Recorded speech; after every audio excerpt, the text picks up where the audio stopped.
దేవుని నామానికి మహిమ కలుగునుగాక. కూడినటువంటి మీ అందరికీ నేను యూట్యూబ్లో వాక్యం చూస్తున్నటువంటి దేవుని యొక్క బిడ్డలకును ప్రభు పేరట వందనాలు తెలియజేస్తూ ఉన్నాను. హల్లెలూయా. 107వ కీర్తన 1వ వచనములు అంటారు, యెహోవా దయాళుడు, ఆయనకు కృతజ్ఞతాస్తుతులు చెల్లించుడి, ఆయన కృప నిత్యము ఉండును అంటున్నారు. మన దేవుడు దయ కలిగిన వాడు, కృప కలిగిన వాడు. అందుకనే ఆయన చేస్తున్నటువంటి అద్భుత ఆశ్చర్య కార్యములను బట్టి మనం ఎల్లప్పుడూ కూడా ఆయనకు కృతజ్ఞతాస్తుతులు చెల్లించేటువంటి వారముగా ఉండాలని దేవుడు కోరుకొనుచు ఉన్నాడు. ఇజ్రాయేలు పక్షమున ప్రభువు అనేకమైనటువంటి అద్భుత ఆశ్చర్య కార్యములను జరిగించి ఉన్నారు. కానీ వారు మాత్రము కొద్ది సందర్భాలలోనే కృతజ్ఞతాస్తుతులు చెల్లించారు. కానీ ఆయన చేసినటువంటి కార్యములను వారెల్లప్పుడూ కూడా మర్చిపోయేటువంటి వారుగా ఉన్నట్లుగా దేవుని యొక్క పరిశుద్ధ లేఖనములు తెలియజేస్తూ ఉన్నాయి. మనమైతే అలా ఉండకోకుండా దేవుడు చేసినటువంటి కార్యములను బట్టి మనం ఎల్లప్పుడూ కూడా ఆయనకు కృతజ్ఞతాస్తుతులు చెల్లిస్తూ ఆయన యొక్క నామమును అనేక మందిలో వెల్లడి చేయాలని ప్రభువు కోరుకొంచు ఉన్నాడు. హల్లెలూయా. ఇక్కడ చాలా కార్యాలను బట్టి వారు కృతజ్ఞతాస్తుతులు చెల్లించినట్లుగా ఈ యొక్క వాక్యము మనకు తెలియజేస్తూ ఉన్నది. కనుక ఈ యొక్క 107వ కీర్తనలో ఉన్నటువంటి 3 అంశాలు ఏటిని బట్టి మనము దేవునికి కృతజ్ఞతాస్తుతులు చెల్లించాలి అని 3 అంశాలను ఈ దినాన తెలియజేయబోతున్నాం. 107వ కీర్తన 13వ వచనాన్ని ఒకసారి చూద్దాం.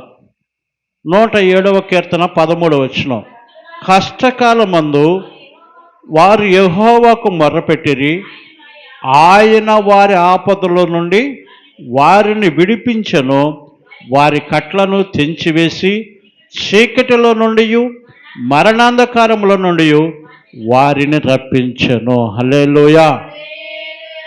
కష్టకాలములో ఎవరైతే దేవునికి మొరపెడతారో ఆ మొరను వినినటువంటి ప్రభువు వారి కష్టకాలములో విడిచిపెట్టేటువంటి దేవుడు కాదు మన దేవుడు. హల్లెలూయా.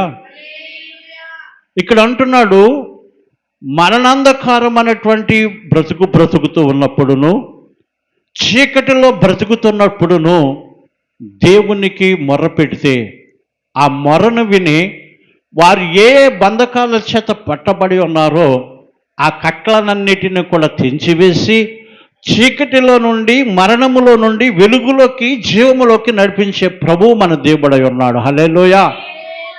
చీకటిలో నుండి వెలుగులోకి, మరణములో నుండి జీవములోకి నడిపించే దేవుడు మన దేవుడై ఉన్నాడు.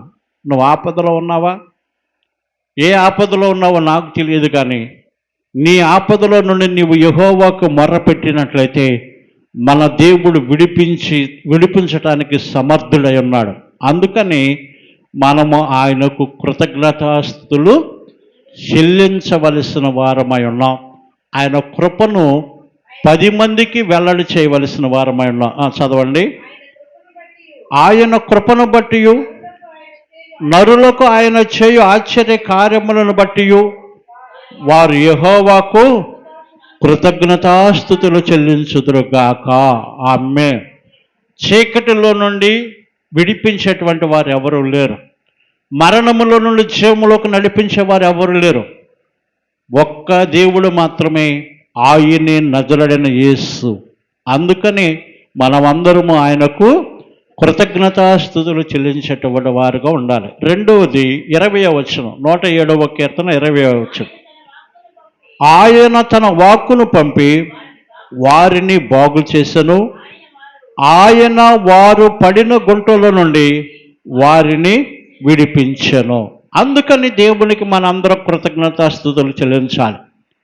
మన దేవుడు పరమ వైద్యుడై ఉన్నాడు కనుక ఈ లోకంలో ఉన్నటువంటి డాక్టర్లు నిన్ను స్వస్థపరచలేకపోవచ్చునేమో, కానీ ఆయన ఒక్క మాట సెలవిస్తే, హల్లెలూయా, ఆయన ఒక్క మాట సెలవిస్తే నువ్వు ఏ వ్యాధితో ఇబ్బంది పడుతున్నావో, ఏ వ్యాధితో మంచం మీద నుండి మూలుగుచున్నావో నాకు తెలియదు, కానీ ప్రభువుని మనసారా స్తుతించినప్పుడు ఆయన వాక్కును పంపించి నిన్ను బాగు చేసే దేవుడు మన దేవుడై ఉన్నాడు. హల్లెలూయా. నీ బలహీనతను బట్టి నువ్వు గుంటలోనికి దిగిన వారి వల్ల ఉన్నావా? నీ క్రియలను బట్టి నీకు ఒకవేళ బలహీనత కలిగిందా? ప్రభువు దగ్గర పాప క్షమాపణ చేయి, ఒప్పుకో. మన దేవుడు స్వస్థపరచు దేవుడై ఉన్నాడు. హల్లెలూయా. ఈ రెండో అంశముగా అందుకని మనము మన దేవునికి కృతజ్ఞతాస్తుతులు, ఆయన కృపను బట్టి నరులకు ఆయన చేయ ఆశ్చర్య కార్యములను బట్టి వారు యెహోవాకు కృతజ్ఞతాస్తుతులు చెల్లించుదురుగాక. మూడవ మాట 8వ వచనం, 107వ కీర్తన 8వ వచనంలో అంటారు, ఆయన కృపను బట్టి నరులకు ఆయన చేయ ఆశ్చర్య కార్యములను బట్టి వారు యెహోవాకు కృతజ్ఞతాస్తుతులు చెల్లించుదురుగాక. ఏం చేశారు? కింద చదవండి. ఏలయనగా ఆశగల ప్రాణమును ఆయన తృప్తిపరిచి ఉన్నాడు. 4వ వచనం నుండి చదివితే ఆకలి వేస్తుంది, ఆకలితో బాధపడుతూ ఉన్నారు, నీరు లేనటువంటి భూమి ఎడారిలో ప్రయాణం చేస్తూ ఉన్నారు, నీరు కోసం వారు మొరపెట్టి ఉన్నారు. వారి ఆపద కాల సమయంలో వారికి మొరపెడితే వారి ప్రాణములు సొమ్మసిల్లిపోయినటువంటి స్థితిలో ఉంటే, వారి ప్రాణములు సొమ్మసిల్లిపోయిన స్థితిలో నుండి ప్రభువు బ్రతికించేటువంటి స్థితిలోకి నడిపించున్నాడు కనుక నీవు మొర్రపెట్టుము, దేవుడు వింటాడు. నీకు కలిగినటువంటి శ్రమలు, బలహీనతలు, కష్టములు, దుఃఖములు, వ్యాధి, వేదన ఏదైనా కానీ నువ్వు ప్రభువు మీద సంపూర్ణంగా ఆనుకొని ఆయనకు నువ్వు మొర్రపెట్టినప్పుడు ఆయన నీ మొరను విని ఆయన నీకు విడుదల కలుగు చేసేటువంటి దేవుడై ఉన్నాడు కనుక మనందరము కూడా మనము ఆయనకు కృతజ్ఞతాస్తుతులు చెల్లించేటువంటి వారిగా ఉండాలి. ఒకటి ఆపదలో మొర్రపెట్టాలి, రెండవది నీ బలహీనతలో మొర్రపెట్టాలి, మూడవదిగా నీకు క్షేమాభివృద్ధి అంటే నీ ఒక గృహములో ఆశ్రదము లేనప్పుడు దేవునికి మొర్రపెట్టినప్పుడు ఆయన సకల సమృద్ధిని కలుగు చేస్తాడు కనుక వీటన్నిటి నుండి ప్రభువుకు మనందరము కూడా కృతజ్ఞతాస్తుతులు చెల్లించేటువంటి వారిగా ఉండాలి. ఈ మాటలను ప్రభు దీవించి ఆశీర్వదించునుగాక. ఆమేన్.